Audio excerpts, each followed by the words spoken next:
Soy el narrador, y esto es Crónicas Olvidadas. Y así, con vergüenza hecha orgullo, el primer asesino se convirtió en el Padre Oscuro. Estas palabras, sacadas del antiguo libro de Nod, son mucho más que un verso. Son en realidad el prólogo de una tragedia que ha desangrado a través de los milenios. Es la historia del origen de cada sombra que nos acecha en la noche. Y esto nos obliga a hacernos una pregunta clave. ¿Qué es realmente la sed de un vampiro? ¿Es solo hambre? ¿Un simple instinto de supervivencia? ¿O es algo más profundo, más oscuro?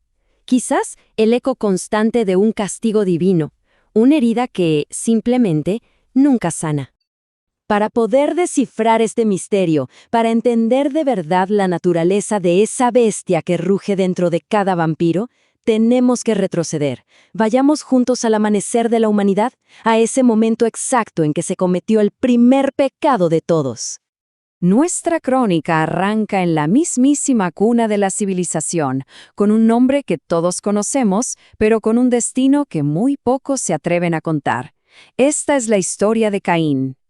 Piénsenlo, en los albores del tiempo, dos hermanos presentan una ofrenda. La de Abel es aceptada, pero la de Caín, no. Consumido por la envidia, por ese rencor que quema por dentro, Caín cometió un acto que mancharía la tierra para siempre, el primer asesinato. Y con ese acto, no solo le quitó la vida a su hermano, también mató una parte fundamental de su propia humanidad. Y aquí está la clave de todo, la justificación de Caín. En sus propias palabras, el primer asesinato no fue un acto de odio, para nada. Fue, según él, la máxima ofrenda de amor. Y esta lógica, que es súper escalofriante, es la piedra angular de toda la mitología que estamos por desentrañar. Es la base de una tragedia de proporciones cósmicas. Ok, entonces, Caín ofreció los frutos de su trabajo, ¿no? Lo mejorcito de su cosecha. Abel, por otro lado, sacrificó al mejor cordero de su rebaño. Y bueno, las crónicas de este mito cuentan que Dios prefirió la ofrenda de Abel, o sea, la sangre y la vida sobre los frutos de la tierra. Este favor divino fue lo que encendió en el corazón de Caín la primera y la más letal chispa de celos. Y aquí es donde la lógica se quiebra por completo. En su mente retorcida, él pensó, a ver, si la ofrenda de Abel fue la mejor, por ser la más preciada, ¿qué podría ser más valioso para mí que mi propio hermano? Así que llevó a Abel al altar y cometió el primer asesinato, convencido de verdad de que estaba ofreciendo el sacrificio definitivo, aquello que más amaba en el mundo. Un crimen de esa magnitud, el primero de su clase, no podía quedar sin respuesta. Los cielos mismos clamaron venganza, y de ese clamor nació una condena eterna. Solo, maldito, Caín vagó sin rumbo, hasta que se encontró con otra figura igualmente exiliada, Lilith, la primera mujer, la Madre Oscura. Pero ella, en lugar de juzgarlo, le ofreció refugio. Y más importante aún, le ofreció conocimiento, porque vio en su maldición un poder que estaba esperando ser despertado. Esta figura es Lilith, nada más y nada menos que la primera mujer, la primera esposa de Adán. Ella, que también era una exiliada, poseía una magia inmensa. Y a diferencia de todos, no vio en Caín a un simple asesino, no. Vio una mancha que se arremolinaba a su alrededor, una marca de un poder oscuro e insondable, el poder de matar. Lo acogió y eventualmente se convirtieron en amantes. Caín, al ver el poder que tenía Lilith, pues lo anheló. Le rogó que le compartiera sus dones. Lilith, aunque al principio no quería, accedió. En una ceremonia bajo una luna sin nombre, ella se cortó y le ofreció su propia sangre en un cuenco. Al verla, Caín selló su destino y comenzó su verdadero despertar oscuro. Y con esta transformación vinieron poderes aterradores. Ya no era solo un mortal maldito, no. Era un depredador con habilidades sobrehumanas. Velocidad, fuerza, resistencia, el poder de controlar mentes, de cambiar de forma. Vaya, se convirtió en el depredador alfa de la noche, el cazador perfecto. El arcángel Miguel fue el primero. Ante el desafío de Caín, lo maldijo a él y a toda su descendencia con un miedo sobrenatural al fuego. La llama, que es símbolo de purificación divina, se convertiría en su terror eterno, una hoguera siempre esperando para consumir su alma. Luego vino Rafael, el sanador. Su maldición condenó a Caín a las sombras para siempre. El sol, la fuente de toda la vida, se volvería su aniquilación. Sus rayos lo quemarían igual que el fuego sagrado de Miguel, forzándolo a una existencia nocturna y totalmente solitaria. La maldición final, y la más devastadora de todas, vino de Uriel, el ángel de la muerte. Y esta definió la esencia misma del vampiro. Una vida aferrada a la oscuridad, una sed insaciable que solo la sangre podría calmar, y un estado congelado en el momento de la muerte, incapaz de crear, solo de consumir y destruir. Pero bueno, no todo fue condenación. Un cuarto ángel, Gabriel, le ofreció una pequeña luz de esperanza. Un camino súper difícil y misterioso conocido como Golconda, la única vía posible para que Caín y sus hijos pudieran algún día trascender su sed y quizá, solo quizá, liberarse de la maldición. Y aquí es donde la historia da un giro fascinante. Es su transformación. Caín pasó de ser un simple asesino maldito a algo completamente diferente. Con Lilith, aprendió a dominar sus maldiciones, a convertirlas en disciplinas, velocidad, fuerza, la habilidad de cautivar. Se convirtió en el primer maestro de la noche. Pero claro, todo ese poder lo llevó a abandonar a su mentora, buscando de nuevo la compañía de los mortales. Armado con un poder que nadie había visto jamás, Caín ya no quería esconderse. Ahora buscaba construir su propio paraíso, un reino forjado enteramente en la oscuridad. El regreso al mundo de los hombres fue triunfal. En la ciudad de Ubar, los mortales y su rey, Enoc, no vieron a un monstruo maldito. No, vieron una marca divina, un poder que iba más allá de lo humano. Enoc, totalmente asombrado, le entregó su corona y su ciudad.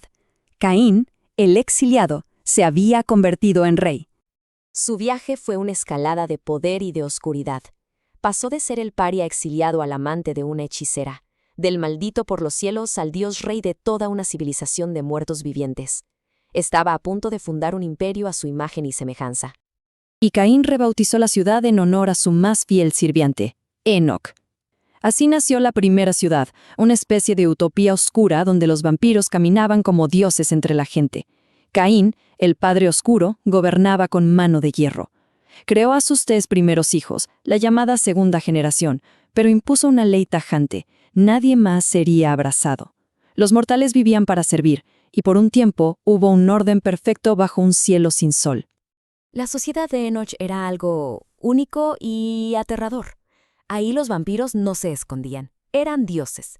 Caín prohibió que se adorara a cualquier deidad que no fuera él, y los humanos eran tratados básicamente como ganado, criados selectivamente para servir como alimento, guerreros o trabajadores. Era una especie de utopía oscura construida sobre cimientos de sangre. Pero la perfección es algo muy frágil. A pesar de la ley de Caín, sus hijos crearon su propia descendencia en secreto. Estos nietos de Caín son los que conocemos como los antediluvianos, la tercera generación. Su mera existencia fue el primer acto de rebelión, la primera grieta en los cimientos de Enoc. Como era de esperar, ningún paraíso dura para siempre, y menos uno construido sobre un pecado. Esa primera grieta de desobediencia estaba destinada, tarde o temprano, a derrumbarlo todo. La arrogancia de la ciudad atrajo la ira del cielo.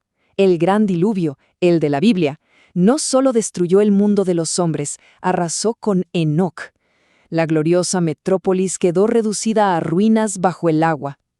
Abrumado por la culpa y la pérdida, Caín simplemente desapareció. Abandonó a sus descendientes a su propia suerte. Y sin el Padre Oscuro para mantener el orden, se desató el caos. En un acto de traición sin precedentes, los antediluvianos se volvieron contra sus propios creadores. Los cazaron y cometieron el pecado más terrible que existe para un vampiro, la diablería. No solo bebieron su sangre, devoraron sus almas para robar su poder y acercarse un paso más a la fuerza de Caín. Pero aquí viene lo bueno. Caín regresó, y lo que encontró desató una furia que hizo que las maldiciones de los ángeles parecieran un juego de niños. Encontró a sus nietos traidores y, uno por uno, los volvió a maldecir. Pero esta vez, las maldiciones fueron personalizadas, diseñadas para atacar la esencia de cada uno. La vanidad de uno se convirtió en una deformidad, la ferocidad de otro en una lucha constante por no perder la razón. Cada una de estas nuevas maldiciones dio origen a un clan, y el odio que sembró entre ellos encendió la yihad, la guerra eterna que libran en las sombras hasta el día de hoy. Muy bien, tremenda historia. Pero, ¿cómo se conecta todo esto con cada vampiro que camina en la noche moderna? Pues porque la historia de Caín no es una simple leyenda para asustar.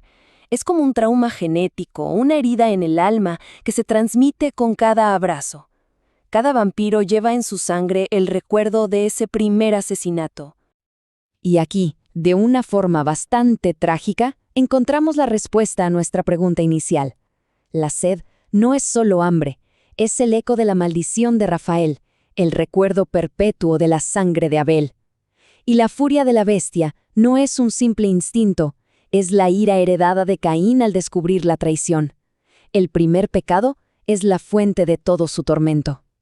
Las leyendas más antiguas insisten en que Caín nunca encontró la muerte final, que todavía camina entre nosotros, oculto, observando a su descendencia fracturada. Y esto nos deja con una última y escalofriante pregunta. Si el Padre Oscuro, el primer asesino, decidiera regresar, ¿qué haría? ¿Vería a sus hijos con piedad y los perdonaría? ¿O los vería como un error, una traición tan grande que debe ser purgada de la faz de la tierra? La respuesta, quizá, sea el verdadero final de esta historia. Si quieren seguir desenterrando más crónicas olvidadas como esta, asegúrense de seguirnos, para que ninguna historia se pierda para siempre en las sombras.